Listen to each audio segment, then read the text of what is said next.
ওখানে কোনো দালাল নেই, সিএমসি মেডিকেলে কোনো দালাল নেই, দালালের ফলে পড়তে হবে না। ওখানে চিকিৎসা খুব ভালো, ওখানে ওষুধপাতি ঠিক আলাদা রকম ওষুধপাতি। গিয়েছিলাম নিউরো মেডিসিন ডাক্তার দেখাতে, তো মেডিসিন ডাক্তার ওখানে খুব ভালো ডাক্তার আছে। ওই মেডিকেলে কি কি ধরনের ট্রিটমেন্ট হয়? হ্যালো ভিউয়ার্স, আপনারা জানেন ইতিমধ্যে বাংলাদেশ থেকে ইউজ পরিমাণ অসংখ্য মানুষ এই ভারতে চিকিৎসার জন্য যাচ্ছে, প্রচুর পরিমাণে যাচ্ছে, প্রচুর ইউজ পরিমাণ। আপনি বিশ্বাস করতে পারবেন না, কিন্তু আপনাদেরকে বিশ্বাস করার জন্য আমার এক ভাই অনেকবার ভারতে গিয়েছে চিকিৎসার জন্যে। কিন্তু এই ভাই যে ভ্যালোর গিয়েছে, আর এই ভাই ভ্যালোরের পরিবেশটা কীরকম, ওখানে কলকাতা থেকে কীভাবে সে ভ্যালোর গেল এবং ভ্যালোরের ডাক্তাররা কীরকম তাদের ব্যবহার এবং ওখানকার পরিবেশটা কীরকম, ওখানে খাবারের পরিবেশটা কীরকম, দেন ওখানে বাংলাদেশে মানুষ কী পরিমাণ রয়েছে, আর আমার এক ভাই তিনি আপনাদেরকে শেয়ার করবেন আর বুঝতে পারবেন যে বাংলাদেশ থেকে কী পরিমাণ লোক, অসংখ্য মানুষ ভারতে যাচ্ছে। আর ভাইয়ের কাছে যাওয়া যাক, চলুন, লেটস গো। ভাই, আপনার নাম? আমার নাম মোহাম্মদ খুরশিদ আলম। খুরশিদ আলম। দেন আপনি ইন্ডিয়াতে বেশ কয়েকবার গেছেন চিকিৎসার জন্যে, কিন্তু আপনি ভ্যালোরে গিয়েছেন বেশ কয়েকবার।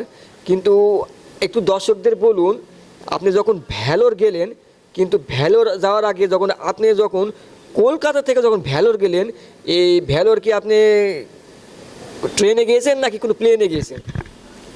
ভেলোরে কোনো এয়ারপোর্ট নেই, তারপরেও মনে করো যে ভেলোরে গেলে ট্রেনে যেতে হবে। হ্যাঁ, অবশ্যই। কলকাতা থেকে যখন আপনি ভ্যালোরে গেলেন, দেন এখানে টিকিটের সিস্টেমটা কীরকম, বা টিকিট কতদিন আগে কাটতে হয়? দেন এখানে কি বাংলাদেশ থেকে কাটা যায় নাকি এটা ইন্ডিয়া থেকে কাটা যায়? এটা বাংলাদেশ থেকেও কাটা যায়, তবে প্লাস ইন্ডিয়া থেকে কাটা যায়। তবে বাংলাদেশ থেকে কাটলেও ভালো হবে, তবে খরচটা একটু বেশি আসবে। তবে ইন্ডিয়া থেকে খরচটা একটু কম আসবে সেই ক্ষেত্রে। হ্যাঁ, আচ্ছা। তবে ইন্ডিয়া থেকে ট্রেনে ভাড়া কিরকম পড়েছিল আপনার যে কলকাতা থেকে যে ভ্যালোর গিয়েছেন চিকিৎসার জন্য? ইন্ডিয়াতে ট্রেনের ভাড়া ঠিক 28-2900 টাকা পড়ে, রিজার্ভেশন, তাই না? রিজার্ভেশন। আর লোকালে গেলে কম? লোকালে কোনো ট্রেন নেই, হ্যাঁ, ওখানে লোকালে কোনো ট্রেন নেই ভেলোরে। তবে 28-2900 টাকা লাগবে, এটাই রাইট। কিন্তু যখন আপনি ভ্যালোরে পৌঁছলেন, দেন ভ্যালোরের যে মেডিকেল রয়েছে, ওই মেডিকেলটা কত বড় এবং ওই মেডিকেলে কি কি ধরনের ট্রিটমেন্ট হয়? ভেলোরে সিএমআরআই যাকে বলা যায়, সিএমসি হসপিটাল, তো সেই হসপিটালে সব ধরনেরই চিকিৎসা হয়। তারপরেও খুব খারাপ চিকিৎসা হয় না, খুব ভালো চিকিৎসা হয়, তবে অল্প খরচের ভিতরে খুব ভালো চিকিৎসা হয়। ওখানে প্রথমে যখন ভ্যালোর যখন আপনি মেডিকেলের সামনে পৌঁছলেন, দেন ওখানে থাকা খাওয়ার পরিবেশটা কীরকম আপনি প্রথমে বুঝতে পারলেন? ওখানে বাংলাদেশি লোক কীরকম বুঝতে পারলেন? ওখানে থাকা এবং খাওয়ার পরিবেশটা কীরকম? থাকার পরিবেশ ভালো, খারাপ না, থাকার পরিবেশ ভালো। তো খাওয়ার পরিবেশ বলতে গেলে কি, ওখানকার হোটেলের খাবার খাওয়া যায় না। যে হোটেলের খাবারগুলো নারকেলের তেল দিয়ে তৈরি করা হয়, নারকেলের তেলের খাবার তো আমরা খেতে পারবো না, আমরা ঠিক সোয়াবিন বা সরিষার তেল খাওয়া অভ্যস্ত। কিন্তু প্রথমে আপনাকে রুম ভাড়াটা করতে হবে। হ্যাঁ, প্রথম রুম ভাড়াটা কীরকম খরচ করতে পারে? রুম ভাড়া করতে হবে, রুম ভাড়া খরচ ঠিক 300 থেকে শুরু, 300, 800, 1000 পর্যন্ত রুম আছে। ভালো রুম একটু বেশি খরচে হবে, তবে 300 থেকে শুরু। 300 থেকে শুরু, তাই না? দেন ওখানে থাকা এবং খাওয়ার পরিবেশটা গেল। দেন ওখানে যখন আপনি মেডিকেলে ঢুকবেন, মেডিকেলের সিস্টেমটা কীরকম, মানে মেডিকেলে যখন আপনি ঢুকবেন বা মেডিকেলে যে আমাদের একটা করতে হয়, প্রথমে ধরেন একটা 500 টাকা বা 1000 টাকা দিয়ে একটা ভিজিট রেজিস্ট্রেশন করতে হয়।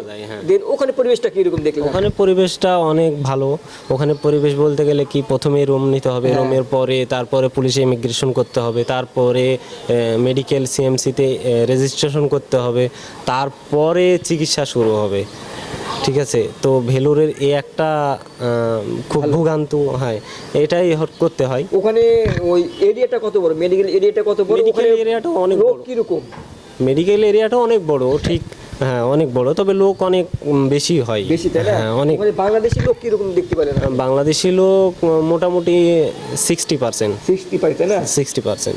দেন আপনি ওখানে কোন রোগের জন্য ওই মেডিকেলে গিয়েছিলেন? দেন আপনার এক্সপিরিয়েন্সগুলি একটু শেয়ার করেন। ওই মেডিকেলে কোন রোগের জন্য আপনি গিয়েছিলেন, প্রথমে আপনার কী কী করলো বা কি কি দেখলো ডাক্তাররা, ডাক্তারের ব্যবহার কীরকম? আমি গেছিলাম নিউরো মেডিসিন ডাক্তার দেখাতে। তো মেডিসিন ডাক্তার ওখানে খুব ভালো ডাক্তার আছে, নিউরো সার্জন ডাক্তারও ভালো ডাক্তার আছে। তবে আমি আশা করি ওখানে গেলে অল্প খরচের ভিতরে খুব ভালো চিকিৎসা পাবে। তবে এখানে যেতে হবে হয়তো বেশি, অল্প খরচে যারা যাবে তারা ট্রেনে যাবে, আর বেশি খরচে যারা যাবে হয়তো প্লেনে যারা আশা করছে তারা প্লেনে গেলে হয়তো চেন্নাই টিকিট করলো, প্লেনে চলে গেল চেন্নাই, চেন্নাই থেকে ভেলোর গেল, এইভাবে যেতে পারবে। আচ্ছা, ভেলোরে কি শুধু ওই সিএমবি হসপিটাল, তাই না? ভেলোরে, হ্যাঁ, ওই ভেলোরে আশপাশে কি আর কোনো মেডিকেল রয়েছে না? ওই ভেলোরে সিএমসি যেটা হসপিটাল ওটাই বিখ্যাত? না, সিএমসি হসপিটাল বিখ্যাত ঠিক আছে, এটা সরকারি হসপিটাল। আর এইভাবে প্রাইভেট ক্লিনিক আছে, সে প্রাইভেট ক্লিনিক হয়তো নারায়ণ হসপিটাল আছে, সিএমসি হসপিটাল আছে, তারপরে নারভি হসপিটাল আছে। আচ্ছা, আমি বলতে চাই বাংলাদেশ থেকে ইউজ পরিমাণে ভারতে চিকিৎসার জন্য সিএমসি হসপিটাল বা অন্যান্য হসপিটাল কেন যাচ্ছে? মানে বাংলাদেশ থেকে ইউজ পরিমাণ কি জন্য যাচ্ছে? সিএমসি হসপিটালে অনেক ধরনের চিকিৎসা হয়, সিএমসি হসপিটালে খুব ভালো চিকিৎসা হয় এবং খরচ কিরকম? খরচ অল্প, কম খরচের ভিতরে ভালো চিকিৎসা হওয়ার আশায় যায় জনগণ। আচ্ছা, আপনি যে কাজে গিয়েছিলেন ওই কাজকে আপনি সাকসেস হয়েছে? দেন আপনার ডাক্তারদের ব্যবহার কীরকম লাগলো এবং নার্সের ব্যবহারগুলি কীরকম লাগলো, ওখানকার সিস্টেমটা কীরকম লাগলো আপনার কাছে ভাইয়া, যেটা দর্শকদের বলুন খুব ভালো লাগবে? হ্যাঁ, ওখানকার সিস্টেমটা অনেক ভালো। ওখানে কোনো দালাল নেই, সিএমসি মেডিকেলে কোনো দালাল নেই, দালালের ফলে পড়তে হবে না।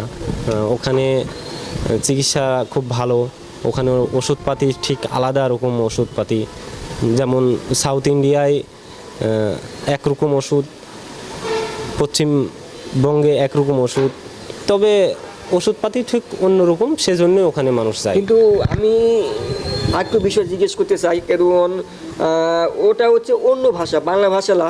সেক্ষেত্রে বাংলাদেশ থেকে যখন যাবে, যখন ওদের ভাষার একটা প্রবলেম সমস্যা হতে পারে একটা ভাষার দিক দিয়ে, সেক্ষেত্রে কি কাজ করলে বা কার কাছে অনুসরণ করলে বা কোথায় গেলে এই জিনিসটা তারা সলভ করতে পারবে, যারা বাংলাদেশ থেকে যারা যাবে? তারা ওখানে কিছু বাংলা যারা হিন্দি বলতে পারে না, তারা বাংলা হয়তো কিছু ওখানে আছে, তাদেরকে বাংলা বোঝাতে পারবে, তারাও বোঝাতে পারবে, সমস্যা নাই, এই জন্য কোনো সমস্যা হয় না। তবে এটা হিন্দি বলতে পারলে অনেক ভালো হয়, আর হিন্দি না বলতে পারলে এদের তেলেগু ভাষা তো, এই জন্য একটু সমস্যা হয়, এই ভোগান্তি পড়তে হয় অনেককে। কিন্তু ওখানকার সিস্টেমটা, ধরুন আপনার নিরাপত্তাটা, ওখানে টুলস আপনার কীরকম আছে বা সেফটিটা কীভাবে থাকবে? প্রথমে যে কোনো চুরচাপটা নেই ওখানে, চুরচাপটা অ্যালাউ নেই ওখানে, অনেক সেফটিভাবে থাকতে পারবে, সমস্যা নেই। তবে সরকারি মেডিকেল তো, এই ক্ষেত্রে একটু গ্যাঞ্জামটা একটু বেশি হয়, আর প্রাইভেট ক্লিনিকে গ্যাঞ্জামটা কম হয়। এক্ষেত্রে আমি বলবো প্রাইভেট ক্লিনিকেও চিকিৎসা খারাপ না, ভালো আছে। তবে সিএমসি মেডিকেলে চিকিৎসাটা একটু ব্যতিক্রম, আলাদা হবে, আলাদা হবে। হ্যাঁ। আচ্ছা, প্রিয় দর্শক, আমার এক ভাই যিনি ভারতে বেশ কয়েকবার গিয়েছেন, আমার এক বড় ভাই যিনি ভ্যালোর গিয়েছেন সিএমসি হসপিটালে। আর সিএমসি হসপিটাল কীরকম, ওখানে বাংলাদেশি লোক কীরকম, ওখানে খাবারের পরিবেশটা কীরকম, ওখানে ডাক্তারদের ব্যবহার কীরকম, আর ভাই যে কাজে গিয়েছেন যে ভাই সাকসেস হয়েছে কিনা, আর দেন সব মিলে আমাদের বড় ভাই তিনি সব কিছু বিস্তারিত খুলে বললেন। আর যারা এখন পর্যন্ত যাননি বা যারা প্ল্যান করতেছেন, অবশ্যই ভিডিওটি সম্পূর্ণ দেখবেন, তাহলে বুঝতে পারবেন।